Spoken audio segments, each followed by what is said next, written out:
Warahmatullahi wabarakatuh. Alhamdulillahirabbil alamin wassalatu wassalamu ala Rasulillah amma ba'd.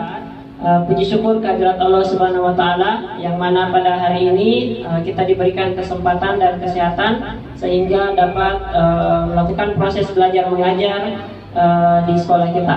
Salawat serta salam semoga tetap tercurah kepada Nabi Muhammad SAW, Nabi yang mengajarkan kita semua hal mulai dari bangun tidur sampai tidur kembali. Ya, baik yang terhormat Bapak Ibu Guru SDN 127 Impres Mencaloe yang menyempatkan hadir pada pengimbasan kami pada aksi nyata modul 1.4. Jadi pada hari ini kami akan menyebarkan pemahaman budaya positif. Perkenalkan, nama saya Muhammad Yusandi Irwan SPD, calon guru penggerak angkatan 9 UPTD SDN 127 Impres Mencaloe Kabupaten Maros. Baik Bapak Ibu, sebelum kita melanjutkan diskusi kita pada kesempatan kali ini, kita akan kesepakatan kelas saat kita berdiskusi. Yang pertama, saya berharap Bapak Ibu peserta aktif dalam diskusi ini. Kemudian diskusi ini kita laksanakan selama 60 menit. Kemudian yang ketiga, Bapak Ibu diskusi memberikan umpan balik apa yang saya sampaikan. Ya, setuju Bapak Ibu ya? Oke, baik. Adapun tujuan diskusi kita pada kesempatan kali ini yaitu yang pertama, melalui diskusi ini kita dapat memahami konsep inti budaya positif dan menerapkannya dalam pembelajaran kita di sekolah. Ya, jadi bagaimana nantinya kita akan menerapkan dalam pembelajaran kita di sekolah, di kelas kita masing-masing. Ya, saya harap setelah selesai ini kita bisa menerapkan budaya positif ini di kelas kita masing-masing.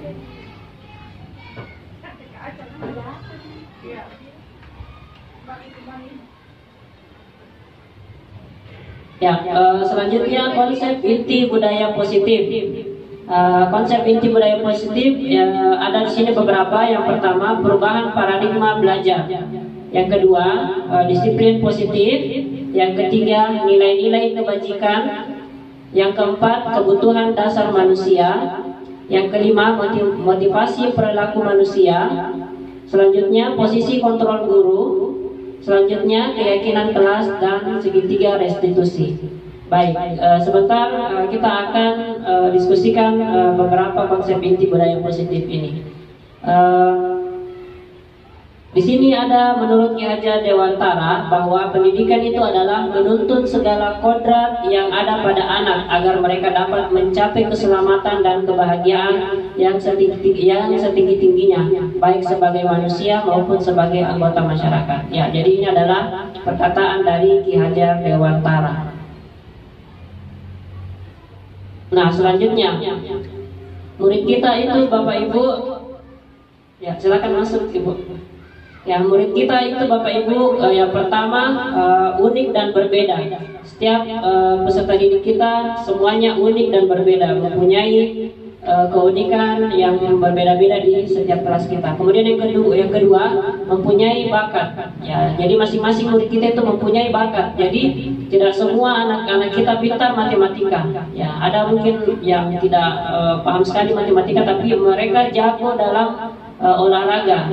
Misalkan dia di kelas tidak tahu sekali matematika, IPA, tapi dalam perlombaan olahraga lomba lari dia bisa menjuarai juara satu lomba lari dan sebagainya. Kemudian murid kita juga itu mempunyai potensi masing-masing. Jadi tidak ada anak-anak yang bodoh, semua anak-anak itu mempunyai keunikan berbeda-beda, mempunyai bakat berbeda-beda dan mempunyai potensi yang berbeda-beda. Kemudian yang keempat, setiap murid kita itu mempunyai kebahagiaan yang berbeda-beda pula. Jadi ini murid kita ada beberapa karakternya ya. Kemudian selanjutnya saya bisa minta satu atau dua beberapa Bapak Ibu guru cita-cita untuk murid kita, kira-kira ada yang bisa jawab antara beberapa poin ini. Kita mencita-citakan murid kita seperti apa? Ada yang bisa? Mungkin Pak Idam? Oke, silakan Pak.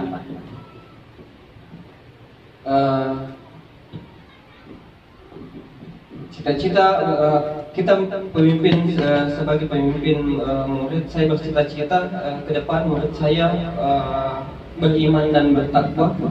Jadi yang pertama, yang kedua yang sehat jasmani dan rohani. Terima kasih. Baik, terima kasih banyak Pak Idam. Jadi Pak Idam mempunyai cita-cita untuk muridnya.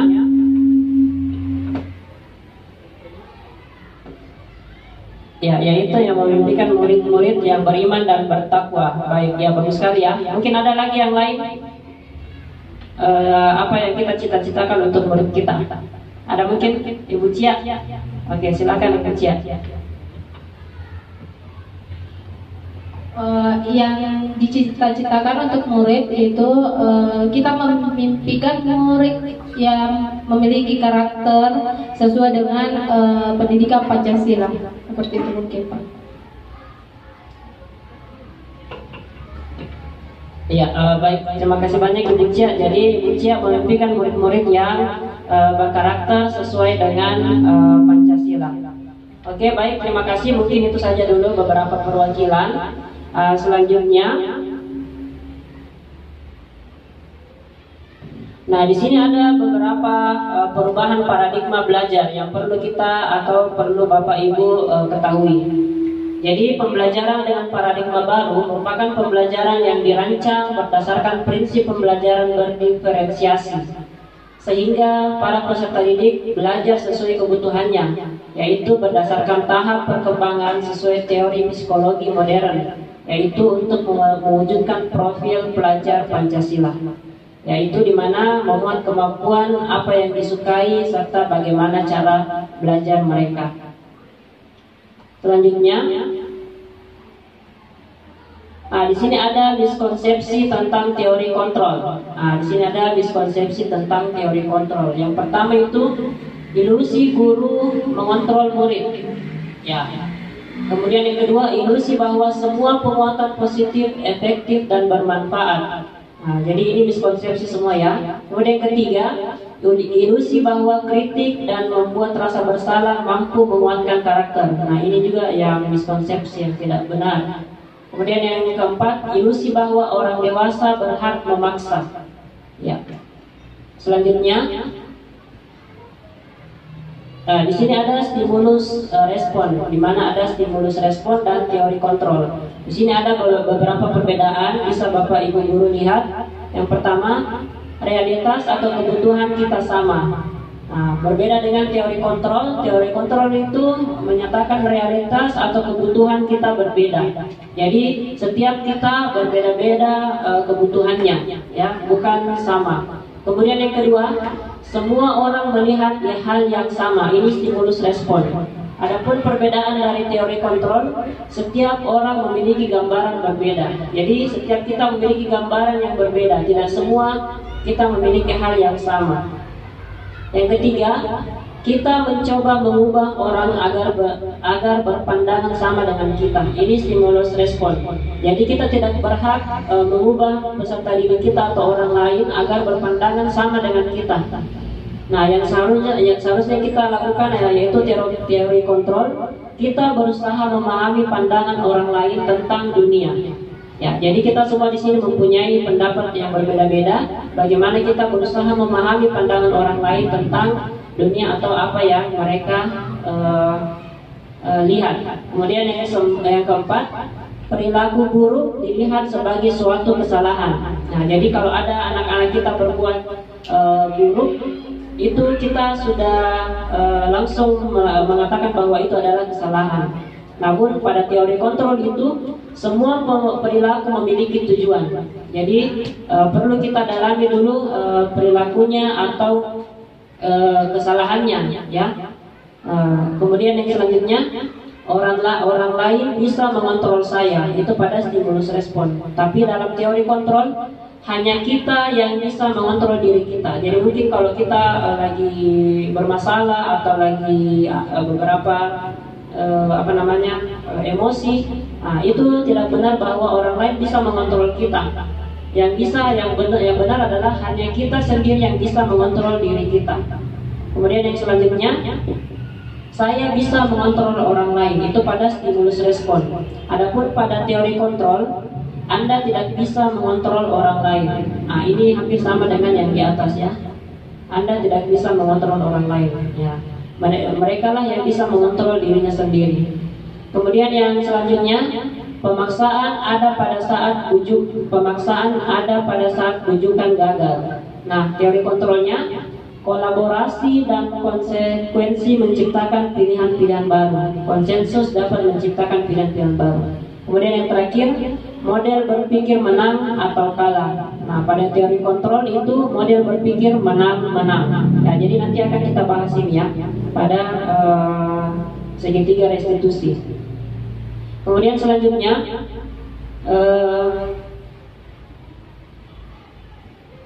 di sini ada disiplin positif. Disiplin mengacu pada disiplin diri yang memiliki tanggung jawab terhadap apa yang dilakukannya berdasarkan nilai-nilai yang diyakini.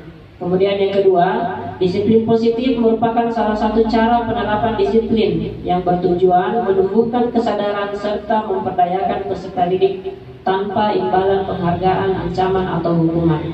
Jadi ini disiplin positif ini sangat bagus, ya, yaitu mengacu pada disiplin diri yang memiliki tanggung jawab terhadap apa yang dilakukannya berdasarkan nilai-nilai diyakini. Yang kedua, disiplin positif merupakan salah satu cara penerapan disiplin yang bertujuan menumbuhkan kesadaran serta memperdayakan peserta didik tanpa imbalan, penghargaan, ancaman atau hukuman. Selanjutnya, nilai-nilai kebajikan. Silakan masuk. Jadi nilai-nilai kebajikan. Nah, nilai-nilai kebajikan nilai yang disepakati bersama, ya, terlepas dari suku, bangsa, agama, bahasa maupun latar belakangnya. Jadi ini nilai-nilai kebajikan yang perlu kita terapkan di kelas-kelas kita, ya, atau disepakati di kelas-kelas kita, yaitu disepakati bersama, terlepas dari suku, terlepas dari bangsa, terlepas dari agama, dan terlepas dari bahasa maupun latar belakang mereka atau peserta didik kita. Nah, di sini ada contoh, yaitu pertama P5, yaitu beriman dan bertakwa kepada Tuhan yang Maha Esa dan berakhlak mulia, berkebinekaan global, gotong royong, mandiri dan bernalar kritis. Ini adalah profil pelajar Pancasila, ya. Kemudian yang kedua, Your Primary Years Program atau biasanya kita sebut PYP, yaitu toleransi serta rasa hormat, integritas, mandiri, menghargai, antusias, empati, keingintahuan, kreativitas, kerjasama, percaya diri, dan komitmen. Ya, kemudian yang keempat, itu ada keterampilan hidup, yaitu dapat dipercaya, lurus hati, pendengar yang aktif, tidak merendahkan orang lain, memberikan yang terbaik dari diri. Nah, itu ada dari beberapa 4 contoh atau 3 contoh. Selanjutnya, di sini ada kebutuhan dasar manusia yang perlu Bapak Ibu ketahui. Jadi kebutuhan dasar manusia itu adalah segala sesuatu yang kita lakukan untuk mendapatkan apa yang kita inginkan. Jadi bagaimana kebutuhan dasar manusia itu adalah segala sesuatu yang kita lakukan ya untuk mendapatkan apa yang kita inginkan. Yaitu seluruh tindakan yang kita lakukan memiliki tujuan tertentu dan semua usaha terbaik yang kita lakukan adalah dalam rangka agar kebutuhan dasar terpenuhi dengan baik. Jadi ini kebutuhan dasar kita ya. Bagaimana kita bisa mendapatkan apa yang kita inginkan serta kebutuhan dasar kita terpenuhi dengan baik. Jadi ada sebentar beberapa contoh kebutuhan dasar manusia.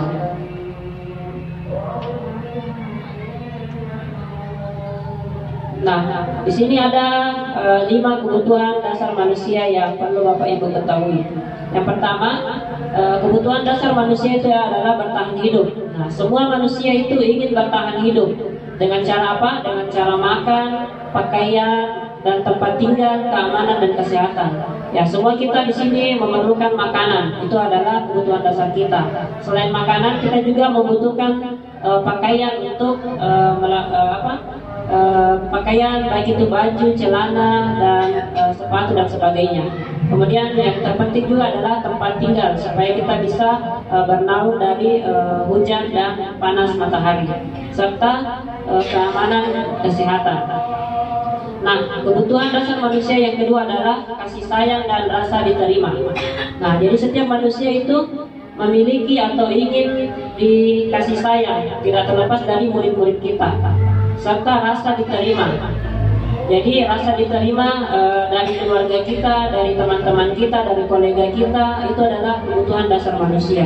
Kemudian kita juga ingin dipedulikan sebagai manusia. Kita pastinya tidak mau dicuekin sebagai manusia.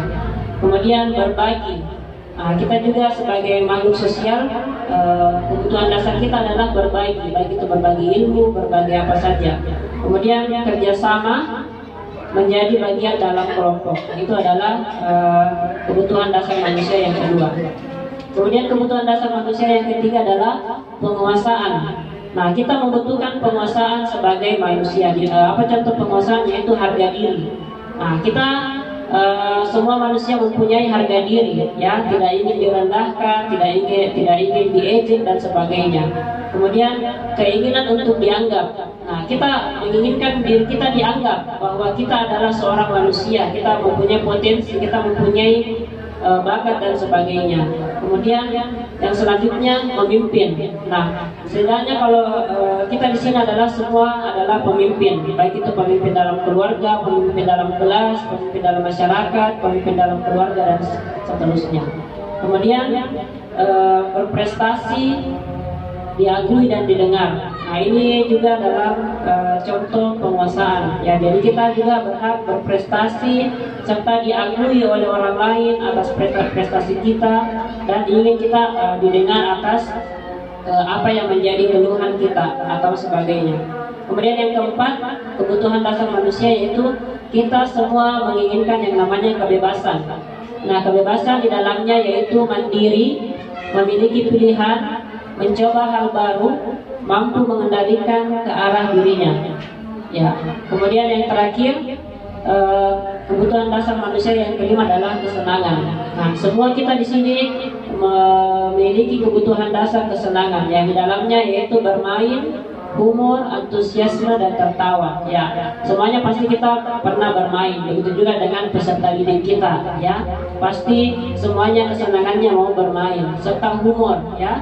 Seperti bercanda, tertawa dan sebagainya, dan antusiasme. Nah, ini adalah 5 kebutuhan dasar manusia yang perlu kita ketahui. Yaitu tadi saya ulang, bertahan hidup, kasih sayang dan rasa diterima, penguasaan, kebebasan, dan yang kelima adalah kesenangan. Nah, di sini ada motivasi perilaku manusia. Jadi ada 2. Yang pertama motivasi ekstrinsik dan yang kedua adalah intrinsik atau dari luar dan dari dalam. Yang pertama saya bahas dulu sedikit. Untuk ekstensif itu adalah untuk menghindari ketidaknyamanan hukuman, untuk mendapatkan imbalan atau penghargaan dari orang lain. Jadi ini adalah motivasi perilaku manusia. Jadi bagaimana kita menghindari ketidaknyamanan, ya, bagaimana kita menghindari hukuman. Itu adalah motivasi perilaku manusia, serta mendapatkan imbalan atau penghargaan dari orang lain. Ya, tentunya ketika kita ingin berbuat sesuatu yang berprestasi, tentu kita mengharapkan penghargaan, setidaknya mungkin tepuk tangan atau kata ucapan selamat dari orang lain. Kemudian ada pun dari dalam, yaitu untuk menjadi orang yang mereka inginkan dan menghargai diri sendiri dengan nilai-nilai yang mereka percaya. Jadi ini adalah motivasi perilaku manusia.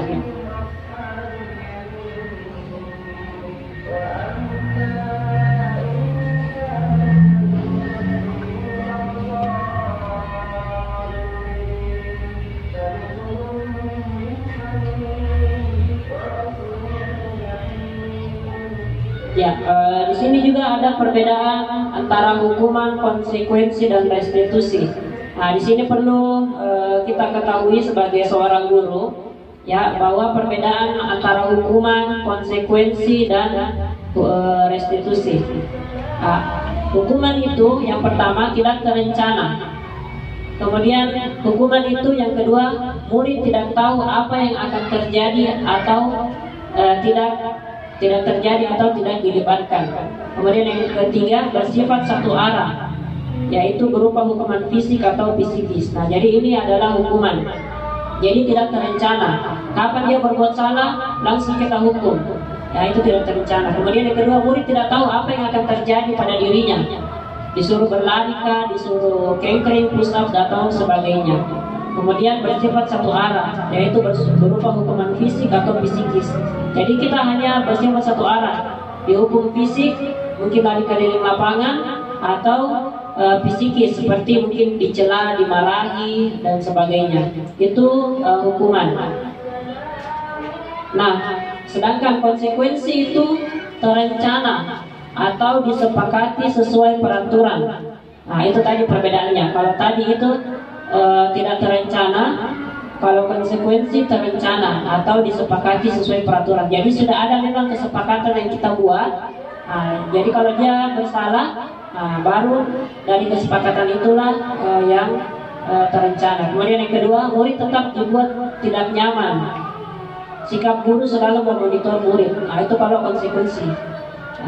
Sebagai seorang murid, pasti dia selalu tidak merasa nyaman, ya, kalau dia melakukan kesalahan. Kemudian sikap guru selalu memonitor murid tersebut. Kita selalu memonitor, mencari tahu kesalahan tersebut. Nah, kemudian yang ketiga adalah restitusi. Jadi perbedaan tadi antara hukuman, konsekuensi, dan restitusi. Nah, kalau restitusi itu proses menciptakan kondisi bagi murid untuk memperbaiki kesalahan. Jadi bagaimana kita menciptakan kondisi bagi murid untuk memperbaiki kesalahannya. Jadi tidak langsung dihukum. Kemudian yang kedua, proses kolaboratif yang mengajarkan murid untuk mencari solusi sendiri. Jadi kalau murid kita melakukan kesalahan, kita bagaimana kita berkolaborasi dengan mereka untuk mengajarkan mencari solusinya. Misalkan terlambat, kita tidak boleh langsung menghukum, kamu terlambat, kalau begitu lari ke lapangan, atau kamu terlambat pulang ke rumah, ya. Tapi bagaimana kita berkolaborasi dengan anak tersebut, menanyakan dulu kenapa dia terlambat, ya, kemudian mencari solusinya. Kira-kira kalau terlambat bagus atau tidak? Kalau dia bilang tidak, kemudian solusi apa yang bagus supaya tidak terlambat mungkin lagi besok. Nah, itu perbedaannya antara hukuman, konsekuensi, dan restitusi. Nah, di sini selanjutnya ada 5 posisi kontrol guru. Jadi guru itu di sini memiliki posisi kontrol. Nah, sebentar kita akan pilih posisi kontrol di mana kita selama ini. Yang pertama, posisi kontrol guru yang pertama adalah penghukum. Kemudian posisi kontrol guru yang kedua adalah pembuat rasa bersalah. Posisi kontrol guru yang ketiga adalah sebagai teman. Posisi kontrol guru yang keempat sebagai pemantau. Dan posisi kontrol guru yang kelima adalah manajer. Oke. Di sini saya akan jelaskan sedikit 5 posisi kontrol guru, penerapannya, contoh penerapan 5 posisi kontrol guru. Yang pertama ada kasus, di mana kasusnya itu siswa tidak memakai atribut lengkap saat upacara bendera. Ya mungkin itu entah itu topi atau bajunya yang tidak seragam atau sepatunya yang tidak berwarna hitam. Nah di sini posisi kontrol guru yang pertama adalah posisi kontrol guru yang penghukum. Semoga tidak ada di sekolah kita sini ya, di mana guru itu langsung menghukum anak tersebut tanpa mencari tahu alasannya, yaitu misalkan menyuruh hormat pada bendera selama 1 jam. Misalkan setelah selesai upacara, kamu sini, kenapa tidak memakai seragam? Kita tidak tahu, kita tidak mau meminta alasannya, ya pokoknya langsung dihukum, disuruh hormat bendera selama 1 jam. Atau lari keliling lapangan selama 10 kali, sebanyak 10 kali. Nah itu adalah posisi kontrol guru sebagai penghukum. Nah selanjutnya posisi kontrol guru yang kedua adalah membuat merasa bersalah. Di sini ada kalimatnya. Berapa kali bapak atau ibu guru harus memberitahu kamu selalu saja mengecewakan bapak atau ibu. Jadi anak itu terasa bersalah ketika melakukan kesalahan. Jadi kita tidak hukum secara fisik, tapi kita membuat dia merasa bersalah atas apa yang mereka langgar. Jadi dengan kalimat berapa kali sih Pak Guru harus kasih tahu kamu ini selalu saja mengecewakan bapak ibu. Jadi mereka merasa kecewa dalam dirinya ketika melakukan kesalahan itu. Nah kemudian posisi kontrol yang ketiga adalah posisi kontrol sebagai teman. Nah di sini kalimatnya, ayo dong ikuti aturan sekolah, tolong bantu bapak ya sekali ini saja. Ya sudah, tidak apa-apa, lain kali jangan sampai berbuat seperti ini lagi ya. Atau mungkin dengan bahasa kalimat kita, ayo nih, ayo ikuti aturan sekolah, tolong bantu Pak Guru ya. Lain kali jangan kita lambat lagi ya. Seperti itulah. Jadi ini adalah posisi teman. Jadi dia tidak menghukum dan dia juga tidak membuat merasa bersalah, tapi dia memposisikan dirinya sebagai teman. Kemudian yang keempat, posisi guru sebagai pemantau. Di sini ada kalimatnya, kamu sudah melanggar peraturan sekolah, kamu tahu konsekuensinya. Setelah upacara kamu beli atribut ke koperasi sekolah, jangan diulangi. Ini sebagai posisi guru pemantau. Ya, jadi kita langsung mengatakan kamu sudah melanggar peraturan sekolah, kamu tahu konsekuensinya. Jadi setelah upacara ini kamu langsung pergi ke koperasi untuk membeli atribut sekolah, atau setelah pulang sekolah suruh orang tuamu beli topi, dasi atau atribut sekolah yang lengkap. Itu sebagai pemantau. Kemudian yang terakhir, posisi kontrol guru yaitu manajer. Manajer di sini kalimatnya seperti ini. Apakah kamu tahu kesalahanmu? Pasti dia menjawab, tahu Bu, tahu Pak Guru. Kira-kira bagaimana kamu memperbaiki kesalahanmu? Saya akan memperbaiki kesalahan dengan memakai atribut lengkap dan sebagainya. Nah, kira-kira dari contoh penerapan 5 posisi kontrol guru ini, ada yang bisa Bapak Ibu Guru posisi kontrol guru yang mana yang bagus dan kita bisa terapkan di dalam diri kita, di kelas kita atau di sekolah kita? Mungkin ada yang bisa? Ya, coba Pak Idam. Bismillahirrahmanirrahim. Terima kasih atas kesempatan yang diberikan. Kalau saya melihat posisi kontrol yang paling bagus menurut saya itu posisi sebagai manajer. Karena mengapa? Karena kita sebagai guru menanyakan dulu apa kesalahan anak tersebut. Kemudian anak itu tahu apa kesalahannya. Kemudian anak-anak itu disuruh bagaimana mencari solusi. Anak tahu solusi atas kesalahan yang anak tersebut lakukan. Jadi kita sebagai guru hanya menanyakan kesalahan anak tersebut. Kemudian anak itu mencari tahu sendiri bagaimana solusi yang dia ambil ketika dia melakukan kesalahan. Terima kasih, itu dari saya. Ya, baik, terima kasih banyak Pak Idam. Jadi menurut Pak Idam adalah posisi kontrol yang baik adalah yang kelima, manajer, yaitu bagaimana kita menanyakan dulu kesalahannya, kemudian kita mencari tahu apa solusi dari kesalahan tersebut. Nah, mungkin ada Bapak Ibu guru yang lain yang berbeda dari Pak Idam, mungkin sebagai teman atau pemantau atau membuat merasa bersalah atau penghukum. Oh iya, boleh, silakan Ibu Ermi. Terima kasih untuk kesempatannya Pak Sandi. Kalau saya pribadi dari kelima posisi kontrol ini dan pengalaman saya menjadi guru selama 18 tahun, saya sepertinya sudah pernah mengalami kelima posisi kontrol ini. Karena tergantung kasus anak itu, kadang saya langsung menjadi penghukum, kadang ketika spontanitas itu langsung menjewer telinganya anak-anak.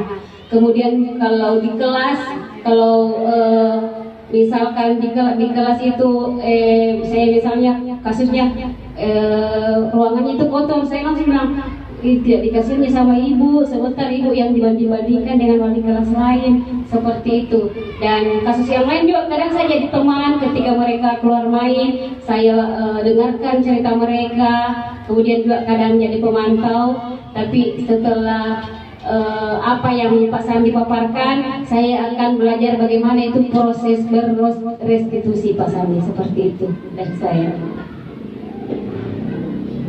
Baik, terima kasih banyak Ibu Erni. Jadi Ibu Erni ini sudah menjadi guru selama 18 tahun. Jadi sudah banyak yang dilewati kasus-kasus siswa. Jadi Ibu Erni sudah pernah melakukan posisi kontrol sebagai penghukum, kemudian Ibu Erni juga sudah melakukan posisi kontrol sebagai pembuat merasa bersalah, dan Ibu Erni juga pernah posisi kontrol sebagai teman dan pemantau. Namun Ibu Erni pada akhirnya menyadari bahwa itu adalah semua kurang baik. Jadi Ibu Erni lebih memilih bagaimana posisi kontrolnya sebagai manajer. Ya, baik sekali. Jadi benar sekali yang dikatakan oleh Pak Idam dan Ibu Erni bahwa penerapan posisi kontrol itu sebaiknya kita lakukan adalah posisi kontrol sebagai manajer. Jadi posisi manajer itu baik sekali yang kita lakukan di sekolah ataupun di kelas kita. Ya, jadi kita akan mencari tahu dulu kesalahan peserta didik kita, murid kita, kemudian mencari solusinya bersama. Baik, selanjutnya.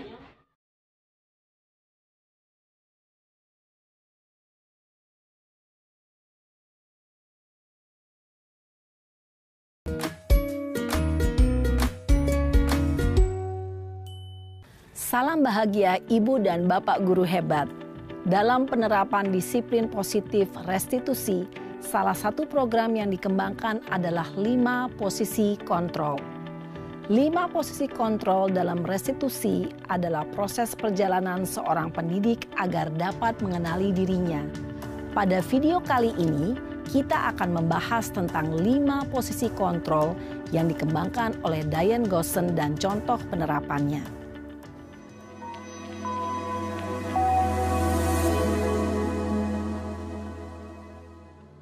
5 posisi kontrol itu adalah 1. Posisi penghukum, 2. Posisi pembuat merasa bersalah, 3. Posisi teman, 4. Posisi pemantau atau monitor, dan 5. Posisi manajer. Untuk lebih memahami kelima posisi tersebut, mari kita saksikan kasus Naren yang terlambat hadir 20 menit di sekolah dan melihat bagaimana kelima posisi kontrol dalam menghadapi masalah tersebut.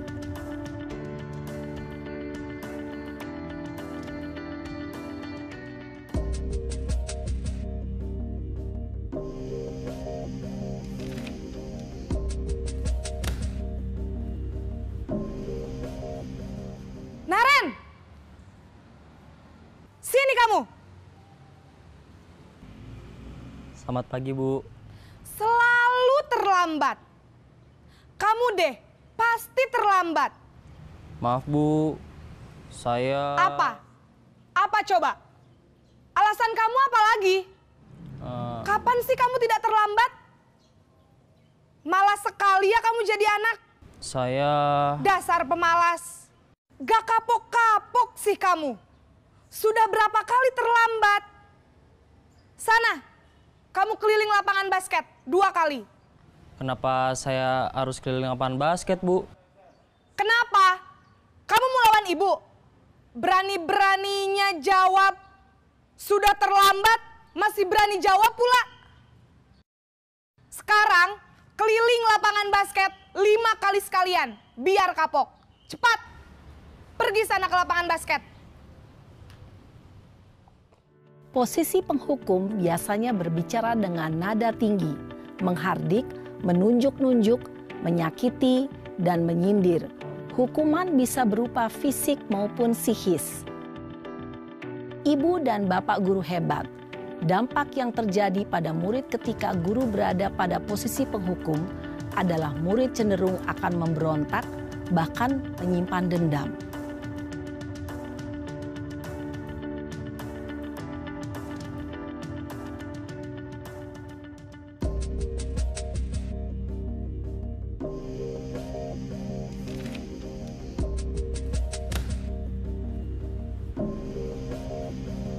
Naren!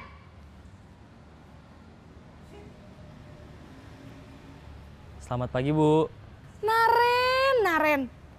Kamu kenapa terlambat lagi, nak? Ya Tuhan, Naren. Kamu senang ya bikin ibu susah ya? Kalau kamu terlambat lagi, nanti ibu yang ditegur bapak kepala sekolah, nak. Disangka ibu tidak bisa membina kamu.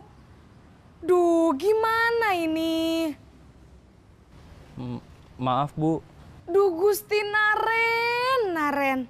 Kamu suka ya kalau ibu ditegur bapak kepala sekolah?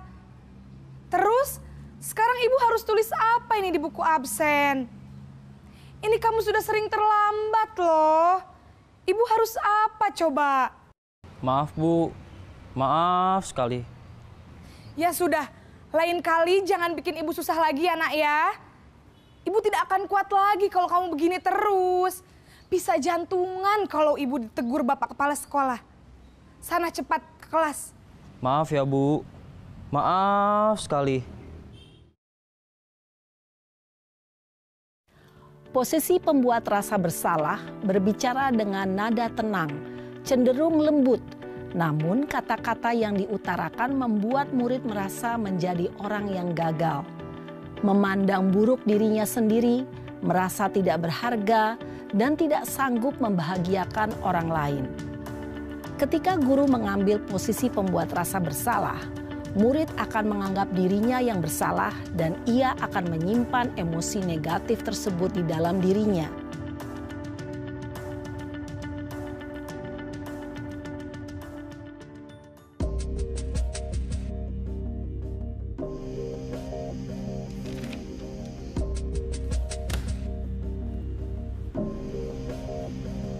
Naren!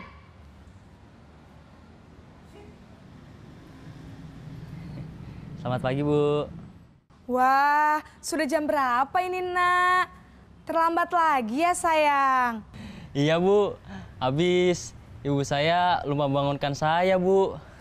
Kamu malah menyalahkan ibu kamu. Kamu bukannya anak yang larinya paling kenceng. Kok terlambat sih? Iya, Bu. Saya memang terlambat bangun tadi. Jadi, biarpun saya lari kencang, tetap gak kekejar, Bu. Ya sudah sana, nanti lain kali larinya lebih kenceng lagi ya. Biar gak terlambat lagi. Bikin seneng ibu, demi ibu. Bisa kan? Bisa lah, Bu. Ya sudah sana masuk kelas. Ibu beresin urusan absen kamu. Kamu ini ada-ada saja. Dalam posisi teman, guru berbicara dengan nada suara ramah, akrab, cenderung bersenda gurau untuk menjaga suasana tetap santai. Murid akan merasa senang, aman, dan akrab dengan guru. Identitas yang tercipta adalah identitas sukses atau berhasil. Namun, perlu diingat, karena ini masih dorongan eksternal, maka ada faktor ketergantungan dari murid kepada orang tertentu. Di sini guru absennya, sehingga di lain waktu murid bisa berperilaku baik, namun hanya kepada orang-orang tertentu saja.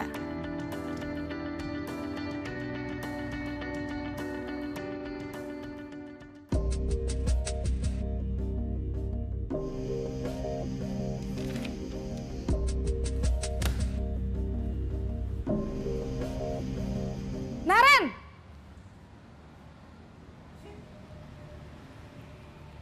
Selamat pagi, Bu. Naren, apa peraturan sekolah kita tentang jam berapa kita harus masuk sekolah, nak? Kita harus di sekolah jam 7, Bu. Iya, betul. Sekarang sudah jam 7.20. Naren sudah tahu konsekuensinya jika terlambat hadir. Paham, Bu. Saya harus tinggal kelas pas jam istirahat selama 20 menit. Iya, benar. Konsekuensinya demikian. Jadi nanti jam 9.30 pas istirahat, kamu harus tinggal di kelas, kerjakan tugas tambahan untuk ketertinggalan kamu, ya? Baik, Bu. Posisi pemantau mengandalkan penghitungan atau data untuk mengontrol murid. Guru mengarahkan murid berdasarkan peraturan dan konsekuensi. Seorang pemantau menunjukkan bahasa tubuh dan ekspresi wajah yang datar dan cenderung formal.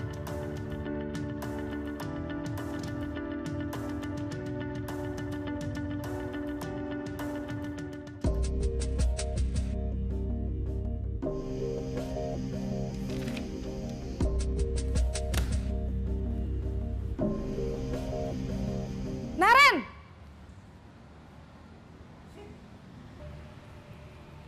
Selamat pagi, Bu. Selamat pagi, Naren. Maaf, Bu.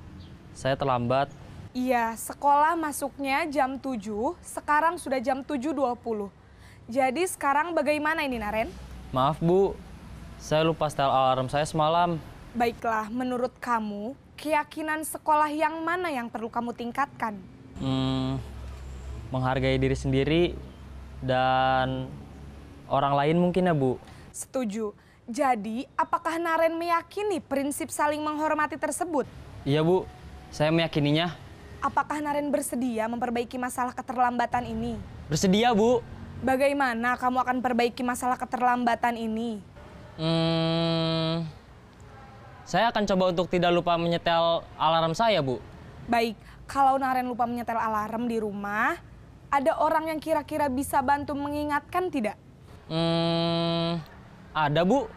Kakak saya, Kak Ema. Ada lagi selain Kak Ema? Selain Kak Ema, ada ibu saya.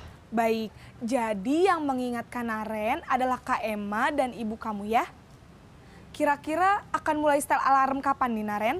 Setelah pulang sekolah, akan segera saya lakukan. Baik, jadi Naren akan setel alarm untuk bangun besok pagi dan akan diingatkan oleh kakak dan ibunda Naren ya. Ada lagi yang mungkin perlu dilakukan, Naren? Agar tidak terlambat bangun lagi.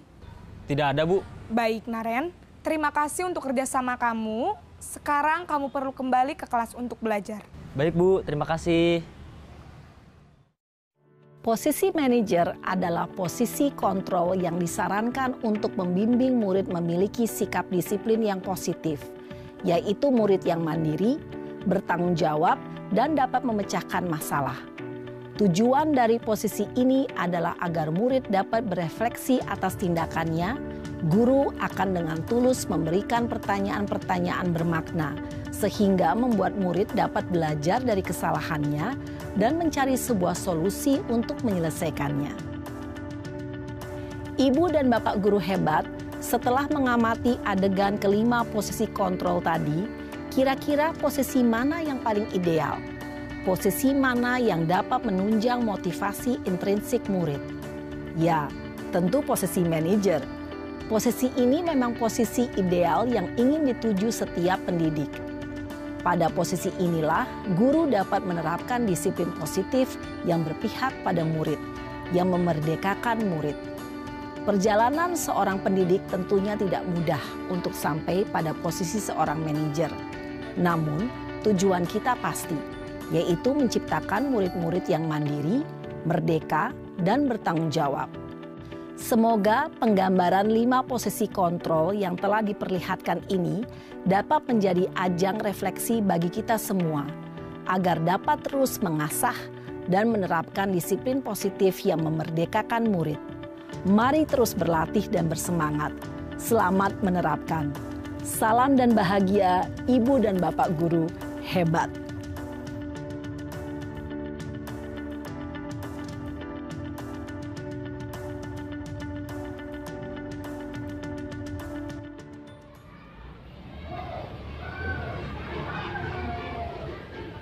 Nah, bisa bantu saya posisi kontrol apakah aku?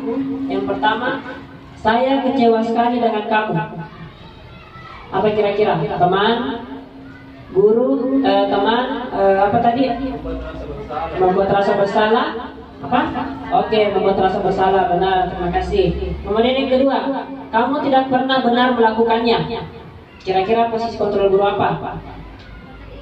Kamu tidak pernah benar melakukannya. Kira-kira apa? Kamu tidak pernah benar melakukannya.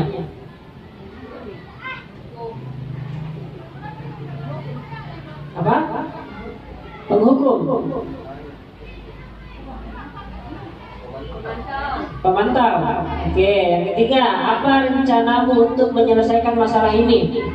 Oke, manajer. Yang keempat, ayolah lakukan demi bapak atau ibu ya. Teman? Oke, teman. Yang kelima, kamu tidak pernah mendapatkan nilai jika tidak mengerjakan tugas. Penghukum. Pemantau. Oh ya, ada penghukum, ada pemantau. Ya, oke. Selanjutnya, keyakinan kelas. Nah, jadi dalam kelas kita harus membuat yang namanya keyakinan kelas. Nah, mengapa keyakinan kelas? Bukan peraturan kelas. Ada yang bisa tanggapi? Mungkin Ibu Lisna, Ibu Sri. Mengapa keyakinan kelas? Bukan peraturan kelas. Ada Ibu Marni, Pak Idan lagi, oke. Bismillahirrahmanirrahim. Terima kasih atas yang diberikan. Keyakinan kelas dan peraturan kelas itu satu hal yang hampir sama tapi berbeda. Kalau peraturan kelas itu kita buat sendiri, artinya peraturan itu kita buat sendiri untuk dipatuhi oleh anak-anak. Kemudian kalau keyakinan kelas kita buat konsekuensi bersama dengan melibatkan anak murid. Jadi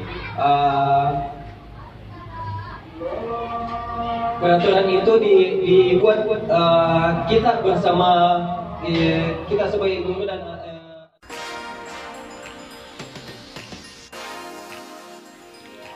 selanjutnya, pembentukan keyakinan kelas. Pembentukan keyakinan kelas yang pertama adalah bersifat abstrak. Yang kedua, berupa pernyataan yang universal. Yang ketiga, disebut dalam pernyataan positif. Yang keempat, sedikit agar mudah diingat. Yang kelima, sesuai dengan kondisi kelas agar mudah diterapkan semua warga sekolah atau warga kelas dilibatkan dalam membuat keyakinan kelas.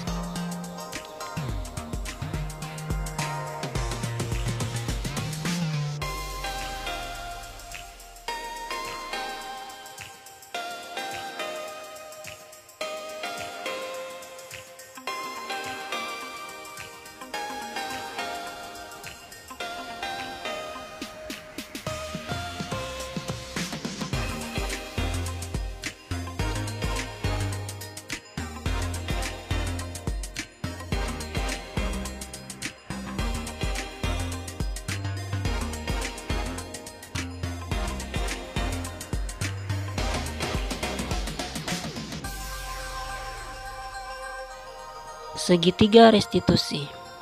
Segitiga restitusi adalah suatu proses dialog yang dijalankan oleh guru agar dapat menghasilkan murid yang mandiri dan bertanggung jawab. Adapun langkah-langkah dalam segitiga restitusi yaitu menstabilkan identitas, validasi tindakan yang salah, dan menanyakan keyakinan. Bagaimana cara melakukan segitiga restitusi? Yaitu yang pertama ialah menstabilkan identitas. Berdasarkan prinsip membuat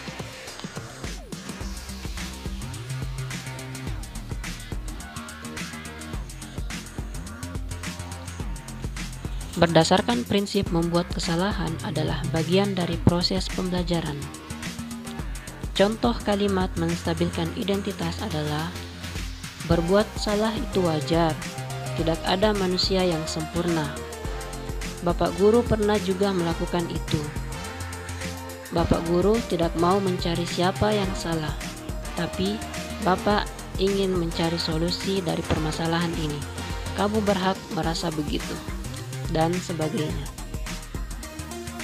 Kemudian setelah itu, dari proses menstabilkan identitas, proses selanjutnya adalah validasi tindakan yang salah. Berdasarkan prinsip setiap perilaku berupaya memenuhi suatu kebutuhan tertentu. Contoh kalimat yang dapat kita gunakan ialah, kamu pasti punya alasan mengapa melakukan hal itu. Padahal, kamu bisa melakukan yang lebih buruk dari ini ya. Kamu patut bangga karena telah melindungi sesuatu yang penting buatmu. Kamu melakukannya karena mempertahankan sesuatu yang penting bagimu. Nah, setelah dari validasi tindakan yang salah, maka selanjutnya adalah menanyakan keyakinan kelas. Berdasarkan prinsip teori kontrol bahwa pada dasarnya ketika termotivasi secara intrinsik, maka bisa kita ambil dengan contoh kalimat, apa keyakinan kelas kita, nilai-nilai apa yang telah disepakati bersama, seperti apa gambaran sebuah kelas yang ideal menurut kamu ingin menjadi orang seperti apa. Nah, dari ketiga cara melakukan segitiga restitusi, yaitu menstabilkan identitas, validasi tindakan yang salah, dan menanyakan keyakinan. Berikut saya berikan contoh video dalam segitiga restitusi. Selamat menyaksikan.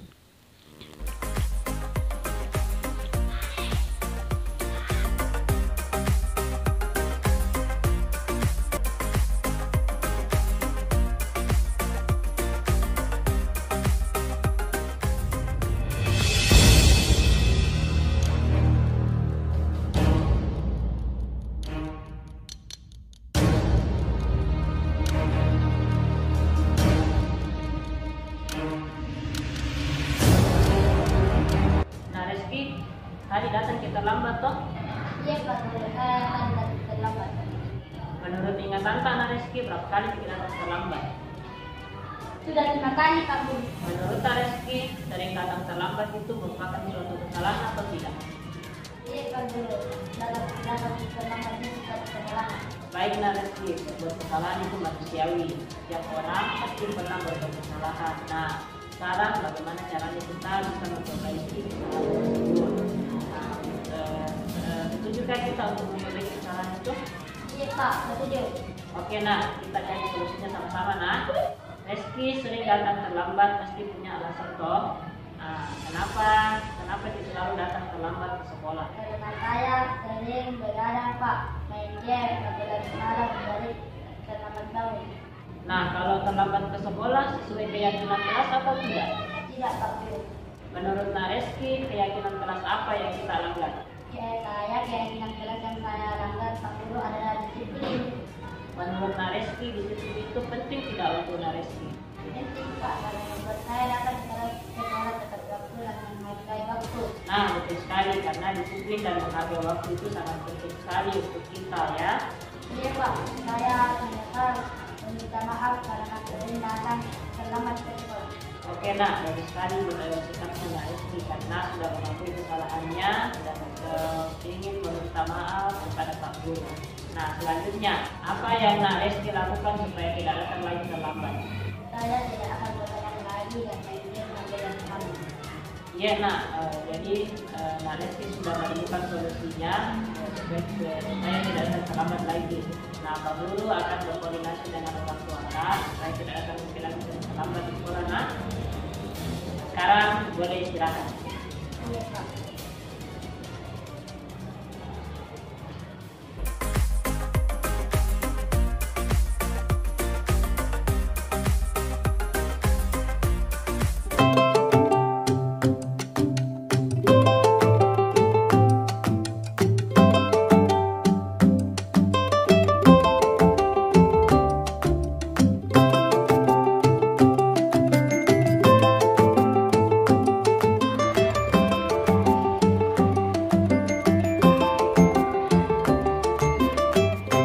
Waalaikumsalam. Kita tahu Nak, kenapa Pak Guru panggil kita sini? Ya, Pak Guru. Apa yang tadi kita kerjakan itu Nak di bawah? Saya mengerjakan PR matematika. Belum bikin kerja dari matematika Nak? Iya. Nah, jadi jangan bikin takut Nak. Jadi bukan cuma kita yang tidak mengerjakan PR. Kemarin ada juga teman yang tidak mengerjakan PR. Iya, Pak Guru, saya minta maaf. Iya Nak, jadi Regina tidak mengerjakan PR pasti ada alasannya toh. Coba kasih tahu Pak Guru kenapa kita tidak mengerjakan PR. Kemarin pas saya pulang sekolah, saya langsung pergi main, makanya PR-nya saya tidur. Oh, kecapean sama ketiduran Bibi. Oh, Regina. Tapi tetap di sekolah tuh tadi hari ini. Iya, Pak Guru. Iya Nak, jadi Regina sudah melakukan hal baik, yaitu tetap datang ke sekolah meskipun tidak mengerjakan PR. Menurut Regina, mengerjakan PR itu sesuai keyakinan kelas atau tidak? Ya, Pak Guru. Menurut kita Nak, keyakinan kelas apa yang kita langgar? Menurut kita Nak, tanggung jawab itu penting atau tidak? Penting sekali, Pak Guru. Kalau kita tahu penting, kira-kira apa yang perlu kita review untuk kesalahan kali ini? Saya tidak akan lupa lagi mengerjakan PR sebelum saya pergi main. Ya Nak, jadi kita sudah temukan solusinya. Jadi Pak Guru berharap Regina tidak mengulangi kesalahan yang sama lagi Nak. Jadi sekarang silahkan fokus ke pelajaran tadi. Silahkan kembali ke kelas Pak.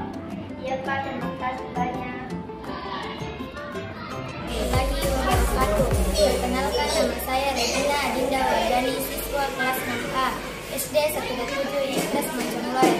Saya merasa senang karena tadi ketika saya tidak mengerjakan PR, saya tidak dihukum dan dimarahi. Padahal saya merasa ketakutan pas ibu menghakimi saya. Saya hanya diajak mencari solusi dan kesalahan saya. Terima kasih. Assalamualaikum warahmatullahi wabarakatuh.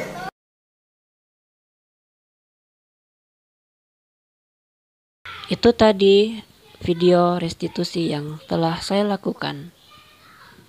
Kemudian selanjutnya penutup. Dalam penerapan program disiplin positif, hendaknya guru memiliki standar kepribadian, memiliki standar profesional, dan memiliki sosial yang baik, di mana guru mampu merefleksikan dirinya dalam posisi kontrol saat ini. Bagaimana perjalanan dirinya sebagai among atau manajer yang menuntut murid-muridnya menjadi insan yang mandiri, merdeka, dan bertanggung jawab. Terima kasih.